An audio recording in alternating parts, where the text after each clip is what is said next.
जय Hind. Class 12 maths में अभी हम लोग 3 डायमेंशनल ज्योमेट्री को पढ़ रहे हैं और 3 डायमेंशनल ज्योमेट्री में हम लोग अभी तक बहुत कुछ पढ़ चुके हैं, जैसे स्ट्रेट लाइन इन स्पेस को ख़त्म कर चुके हैं।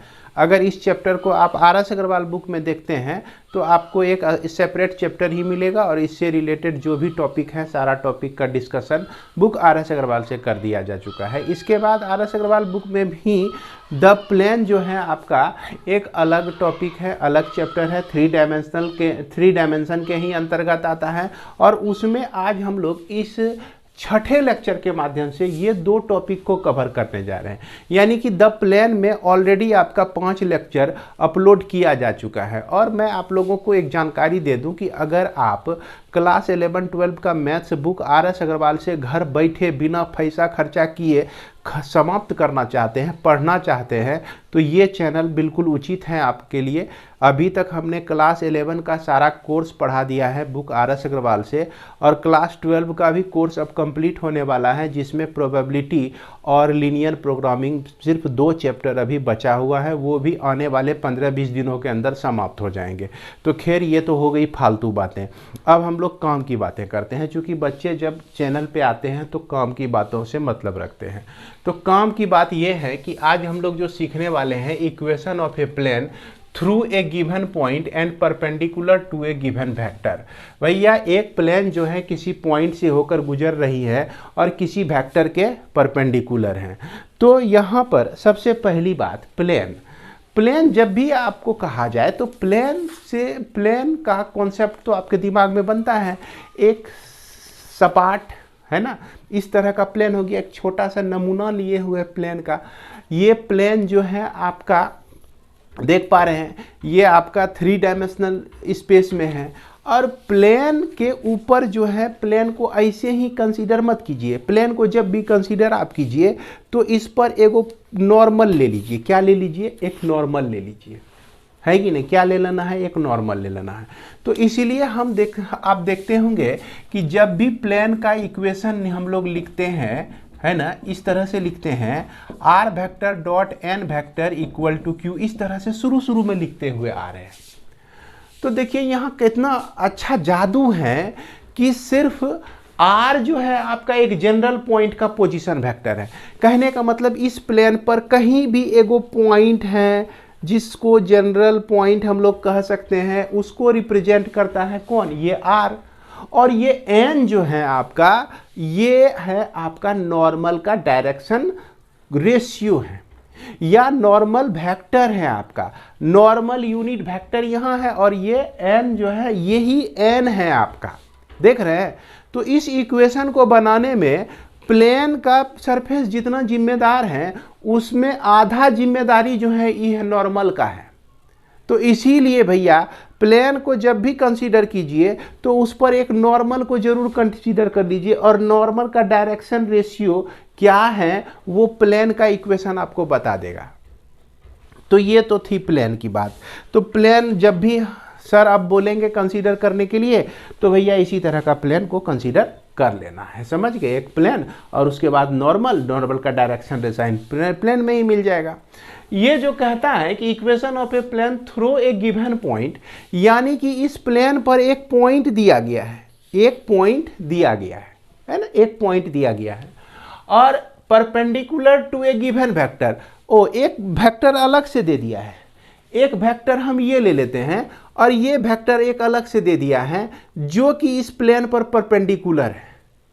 तो ये सिचुएशन आपको बताया, उस कंडीशन में आपका प्लेन का इक्वेशन क्या होगा? फिगर को याद रखिएगा, ये हो गया प्लेन, है कि नहीं? अब प्लेन में एक वेक्टर हो गया, एक वेक्टर जो कि इस प्लेन के क्या है? परपेंडिकुलर है। क्लियर है? अब थोड़ा सा इसको समझ लेते हैं। दूसरा नंबर को कहता है कि equation of a plane passing through a given point.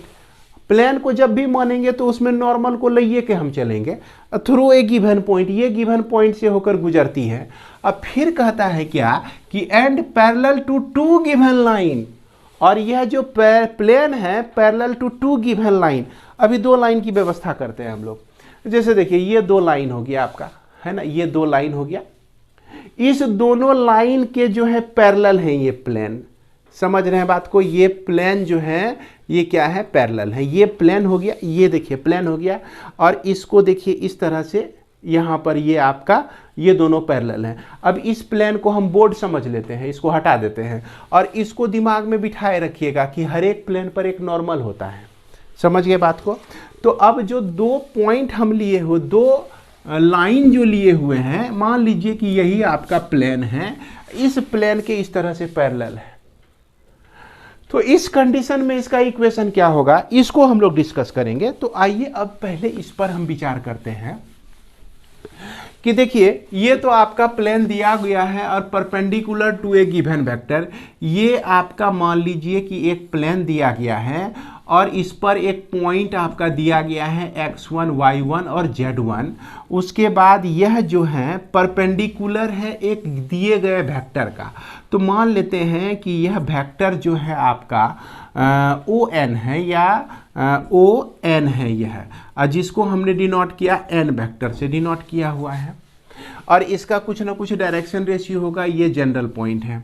और हालांकि इस तरह के प्लेन का इक्वेशन को देने के लिए हमको क्या है कि एक नॉर्मल तो चाहिए ही। तो यहाँ पर प्लेन का नॉर्मल ये काम करेगा। जब भी हम प्लेन का इक्वेशन लिखते हैं तो उसमें नॉर्मल हमको चाहिए ही चाहिए।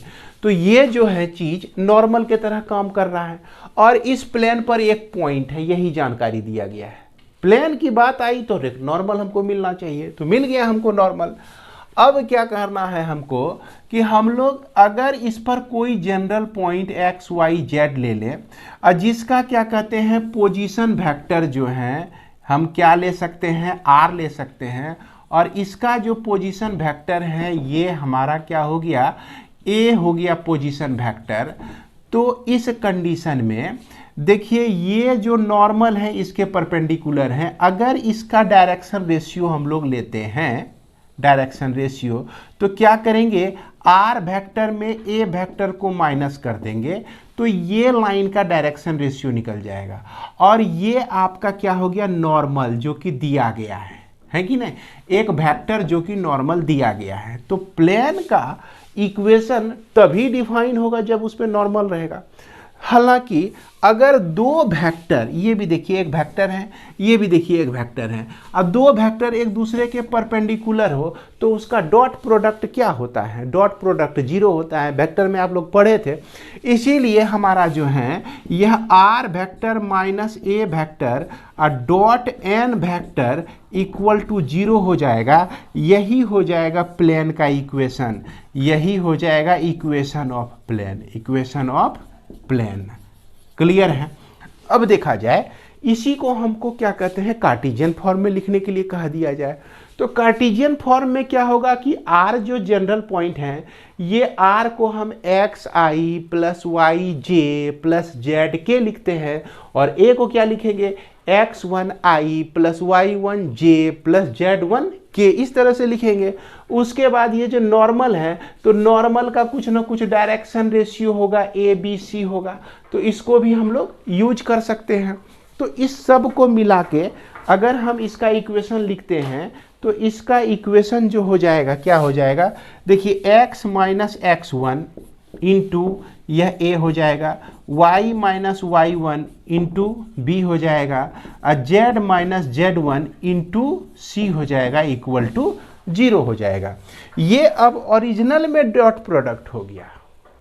डॉट प्रोडक्ट में आपको याद होगा कि इसका कंपोनेंट x कंपोनेंट, इसका x कंपोनेंट, तो देखिए इसका x component x minus x1 और n का x कंपोनेंट a हो गया, दोनों का प्रोडक्ट आ गया। फिर बीच में प्लस लिखते हैं, इस वेक्टर का y कंपोनेंट इस वेक्टर का y कंपोनेंट का प्रोडक्ट कर दिए, फिर इस वेक्टर का z कंपोनेंट इस वेक्टर का z कंपोनेंट, तो इस तीनों को इस तरह से लिख देंगे तो यही डॉट प्रोडक्ट हो जाएगा, और यही आपका जो है लाइन के प्लेन के इक्वेशन को रिप्रेजेंट करेगा। अब यहाँ पर दूसरा प्रॉब्लम ये बनता है क्या कि equation of a plane passing through a given point. भैया ये प्लेन है जो कि एक पॉइंट से होकर गुजरती है, x1 y1 z1 से होकर गुजरती है, और कहता है कि parallel to two given line. तो इसमें हमको प्लेन पे परपेंडिकुलर चाहिए ना, तभी ना हम उस पे लिख पाएंगे, उसका इक्वेशन को लिख पाएंगे। तो ये कहता है कि दो लाइन इस तरह से हैं, दो लाइन कैसे भी हो, मान लीजिए ऐसे ही है, तो ये दोनों एक दूसरे को इंटरसेक्ट करेगी ही, है कि नहीं। तो ये दोनों लाइन है आपका, एक लाइन है आपका दिया गया, मान लेते हैं कि एक लाइन है आपका B और एक लाइन है आपका C, आर टू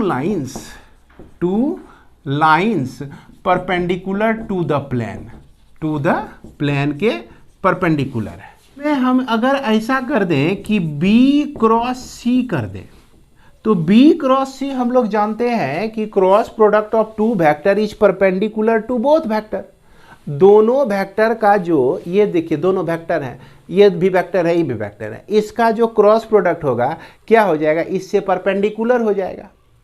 अब पहले यह प्लेन के पैरेलल है और इस पर एक परपेंडिकुलर हम लाइन ले लेंगे, तो क्या हो जाएगा, ये इस पे परपेंडिकुलर होगा तो ये प्लेन पर भी परपेंडिकुलर हो जाएगा ना। तो मिल गया आइडिया, प्लेन पर हमेशा एगो नॉर्मल चाहिए, परपेंडिकुलर चाहिए। तो इसका मतलब कि B क्रॉस C जैसे करेंगे तो आपको n वेक्टर दे देगा जो कि परपेंडिकुलर टू द प्लेन हो जाएगा, जो कि परपेंडिकुलर टू द प्लेन हो जाएगा, है ना, जो कि आपका नॉर्मल हो जाएगा प्लेन का। तो यहां पर B क्रॉस C जो है n के तरह, n वेक्टर के तरह काम करता है। और अभी हमने तुरंत पढ़ा कि r vector minus a vector dot n vector जो है इसका इक्वेशन होता है, प्लेन का इक्वेशन होता है ना। तो यहाँ n के जगह पर हम लोग क्या रख सकते हैं, n के जगह पर हम लोग रख सकते हैं B क्रॉस C रख सकते हैं इक्वल टू 0 रख सकते हैं। तो ये आपका निकल गया प्लेन का इक्वेशन। अगर ऐसा कंडीशन दिया रहे कि इस प्लेन से दो लाइन ऐसा है जो कि दोनों लाइन इसके पैरेलल में है, क्लियर है। हालांकि ये एक दूसरे को इंटरसेक्ट कर रही हैं, ध्यान दीजिएगा, ये दोनों एक दूसरे को इंटरसेक्ट कर रही हैं, लेकिन ये दोनों जो है आपस में पैरेलल है। ये देखिए इस तरह से ये भी इसके पैरेलल है, ये भी प्लेन, ये जो प्लेन है आपका इस दोनों के पैरेलल है कि ना। ऐसा करके आप घर में भी देख सकते हैं। तो ये आपका मिल गया इक्वेशन, मिल गया किसका, प्लेन का इक्वेशन मिल गया। अब यहाँ पर इसको अगर हम कार्टेशियन फॉर्म में कन्वर्ट करें तो ध्यान दीजिए कि ये जो है आपका स्केलर ट्रिपल प्रोडक्ट है। क्या है भैया, स्केलर ट्रिपल प्रोडक्ट है, ये स्केलर ट्रिपल प्रोडक्ट है ये। तो स्केलर ट्रिपल प्रोडक्ट में हम लोग वैल्यू कैसे निकालते हैं, इसको पिछले वीडियो में हमने बताया है। इसको डिटर्मिनेंट में आप रख सकते हैं, जैसे कि R जनरल पॉइंट है जिसको हम लोग x y z से डिनोट करते हैं। तो ये R वेक्टर जो हो जाएगा x i unit vector, y j unit vector plus z k unit vector हो जाएगा। A जो वेक्टर है आपका यह हो जाएगा x1 i unit vector, y1 j unit vector plus z1 k unit vector हो जाएगा। उसके बाद ये B जो है आपका यह b1 i unit vector, b2 j unit vector और b3 k यूनिट वेक्टर हो मान लीजिए। और ये जो C है आपका c1 i unit vector, c2 j unit vector, c3 k unit vector. तो अब इसको सिंपली हम डिटर्मिनेंट में कन्वर्ट कर सकते हैं, इसका वैल्यू निकाल सकते हैं। चूंकि ये स्केलर क्वांटिटी है, स्केलर ट्रिपल प्रोडक्ट जो है कैसी क्वांटिटी है, स्केलर क्वांटिटी है। और इस स्केलर क्वांटिटी के मदद से हमको जो है इक्वेशन मिल जाएगा प्लेन का, किस फॉर्म में, कार्टेशियन फॉर्म में। तो इसको हम लोग लिख सकते हैं x minus x1, y minus y1 और z माइनस z1। अब फिर उसके बाद यहाँ पर b1, ये b2, ये b3, ये c1, ये c2 और यह c3, इसको डिटर्मिनेंट के फॉर्म में रख लीजिए, इक्वल टू 0 कर दीजिए। तो यही आपका कार्टेशियन इक्वेशन हो जाएगा। तो देखिए यहाँ पर जो है बहुत कुछ दिमाग में रखने की ज़रूरत नहीं, सिर्फ दिमाग में ये सोचना है कि आज का जो क्लास पढ़े इसमें हमको क्या हुआ कि प्लेन पर एक पॉइंट मिला और प्लेन से एक वेक्टर नॉर्मल मिला, तो उसके इक्वेशन को हमने इस तरह से लिखा। उसके बाद एक प्लेन मिला, प्लेन पर एक पॉइंट मिला और पॉइंट उस प्लेन के पैरेलल दो लाइन मिला हमको, तो उसके इक्वेशन को हम इस तरह से लिख सकते हैं। इसके बाद हम लोग एक चीज़ और समझेंगे, इसमें आपको इसी चीज़ में जो है कभी कभी आपको दिया जा सकता है पैरामेट्रिक फॉर्म आपको लिखना है प्लेन का, प्लेन के इक्वेशन का, प्लेन का इक्वेशन जो है पैरामेट्रिक फॉर्म में लिखना है। तो इसको याद रख लीजिए, इसमें बहुत ज़्यादा प्रॉब्लम नहीं पूछा जाता है। Parametric form, parametric form of plane जो है इस कंडीशन के लिए ही होता है कि r vector equal to a plus a vector plus lambda b vector plus k c vector, के सी वेक्टर। यहाँ लेमडा और के जो है आपका क्या है, कांस्टेंट है। इस तरह से भी आपका कुछ कुछ वैल्यू आएगा, लेमडा का कुछ वैल्यू आएगा और के का कुछ वैल्यू रहेगा, और इस पर आप बिठा देंगे, ऐसे निकालेंगे तो भी प्लेन का इक्वेशन मिल जाएगा, इस तरह से निकालेंगे तो भी आपका प्लेन का इक्वेशन मिल जाएगा। तो उम्मीद करते हैं कि इसको ना यूज करके आप इसको भी यूज कर सकते हैं।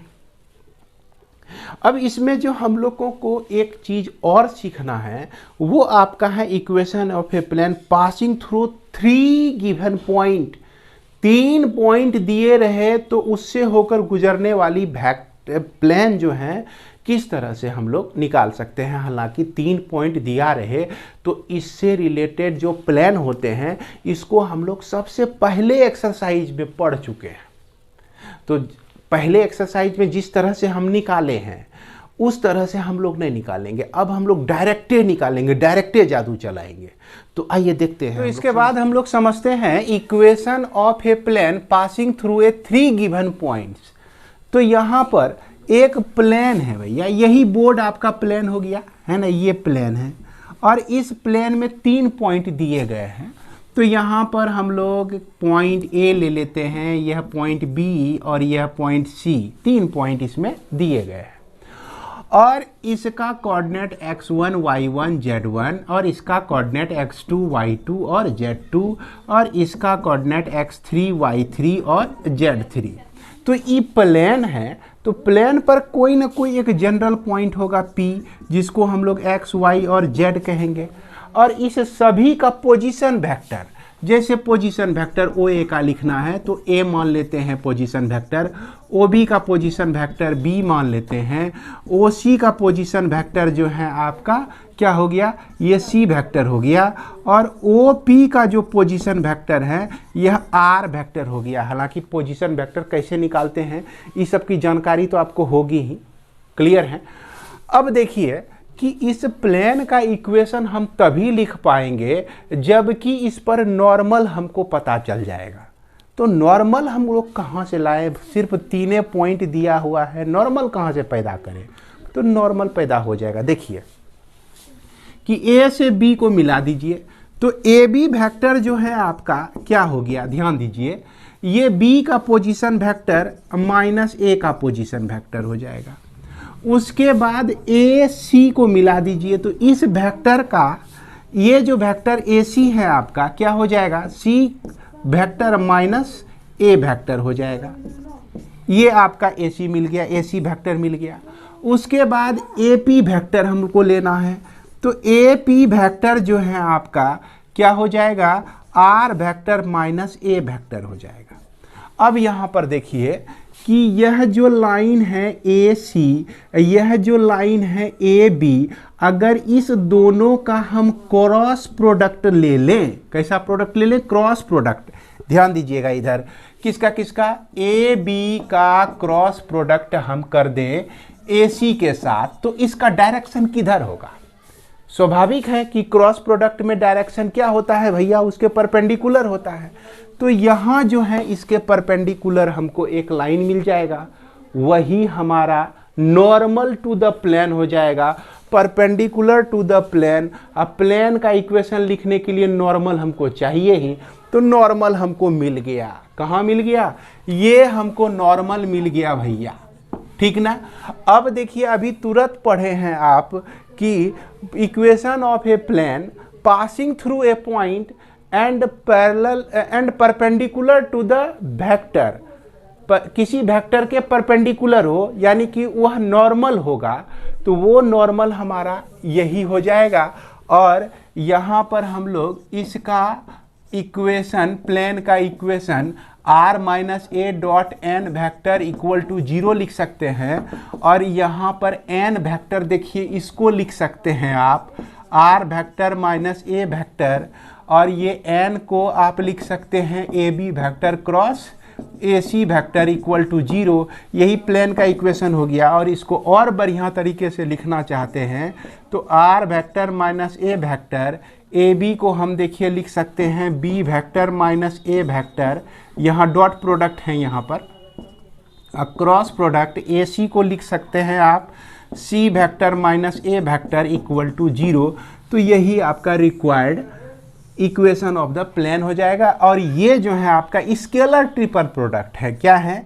स्केलर ट्रिपल प्रोडक्ट है भैया, ये जो है स्केलर ट्रिपल प्रोडक्ट हैं। बार बार हम बोल रहे हैं तो इसका मतलब समझ लीजिए, तो कुछ राज इसमें छिपा हुआ है। क्या छिपा हुआ है कि इसको आप अगर कार्टेशियन फॉर्म में कन्वर्ट करते हैं तो डिटर्मिनेंट में रख सकते हैं इसके कंपोनेंट को, इसके कंपोनेंट को और इसके कंपोनेंट को। पहले हम इसके कंपोनेंट को रखते हैं x minus x1, y minus y1, z minus z1। देख रहे हैं ना, a हमारा x1 y1 z1 है। उसके बाद इसको रखते हैं b माइनस a, तो x2 minus x1, y2 minus y1 और z2 माइनस z1। और फिर उसके बाद x3 minus x1, y3 minus y1 और यह z3 minus z1 equal to हम लोग क्या लिख सकते हैं इसको 0।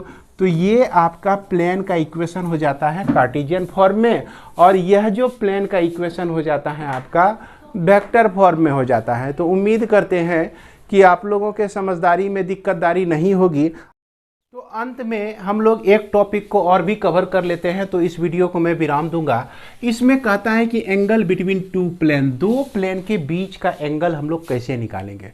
जब भी दो प्लेन आपको दिया रहेगा, ये r vector dot n1 vector equal to q1, एक प्लेन ये दिया रहा, और दूसरा प्लेन जो है आपका इस तरह से दिया रहेगा q2, ये दूसरा नंबर प्लेन हुआ। अब इस दोनों के बीच में एंगल कितना है, इसको हम लोग कैसे निकालेंगे।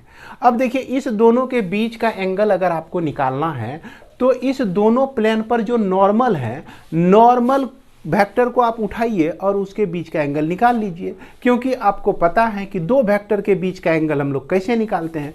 जैसे मान लीजिए कि दो वेक्टर के बीच ए और बी के बीच का एंगल हम लोग कैसे निकालते हैं, याद कीजिए, आप लोग वेक्टर में पढ़े हुए हैं। तो क्या होता है, cos theta equal to a vector dot b vector by a का मैग्नीट्यूड और बी का मैग्नीट्यूड। इस तरह से हम लोग एंगल निकाल लेते हैं। हालांकि ये है क्या कि ए वेक्टर और डॉट बी वेक्टर का डॉट प्रोडक्ट है, और यहाँ पर ए का मैग्नीट्यूड और फिर बी का मैग्नीट्यूड और यहाँ पर कॉस थीटा लिखते हैं। इसी को हमने जो है इस तरह से सजा के लिखा हुआ है। दो वेक्टर पता रहता है तो दोनों के बीच का एंगल निकाल लेते हैं। अब इस दोनों प्लेन में जो नॉर्मल वेक्टर है आपका, वो आपको मदद करेगा इसका एंगल निकालने में।